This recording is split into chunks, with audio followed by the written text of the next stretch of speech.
Eda nakapilitan pa. Balo mo, ngening nilabasang aldo, apag tantuko mo, kahit makananong mepa kaluguran ng meto nga tao, eyan kasi graduan na makanyanyarin keka. Masakit mangisipan, pero iting tuto. Kaluguran da ka. Balo ko na balo mong kaluguran da ka. Kingal doldo ko ba namang sasabyang keka? Imposibleng epatinatakking utak mo yan. Burikupin palagi na apapasayada ka. Kaya sasabayan ko yung trip mo para mo apakailida ka. Kahit malawot tamo, buriko aramdaman mong presensya ko. At kahit paulit-ulit, sasabihan ko pa rin keka na kaluguran da ka. Alangal doon na eda ka good morning o good evening, ingat ka nung no ka rin ka manmunta. Alang aldo na eda ka sabihan ng mga anak ka.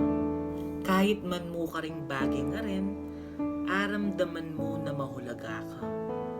Gagawan ko manini kasi nga kaluguran da ka. Buong puso da ka pa rin intindihan. Kahit minsan, mapagal na ako. Panayan da ka pa rin kahit mapuyat ko. Baka sakaling mouse ka o sabyanan mo ko nung no ka rin ka man. Manton ko pa rin rason para ipaglaban da ka. Kahit minsan araramdaman ko na okay mo na mawala ako. Kasi keng metong sorry at paliwanag mo, makapantun ko pa rin dahilan para magstay ka. Kahit balo ko na emo ko din yung oras at importansya. Eko pinbalo, bakit panayan da ka pa? Ni alakaping balong matudtud kong gagaga.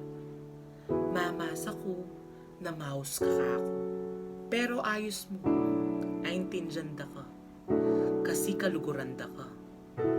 Kahit maglupa ko pang desperada at mulala. Pero ngene, eda nakapilitan pa. Manaya na ako muking aldo na akit mo din ingka kong hulaga. Panayan ko na yung aldo at oras ay ita nung datang man.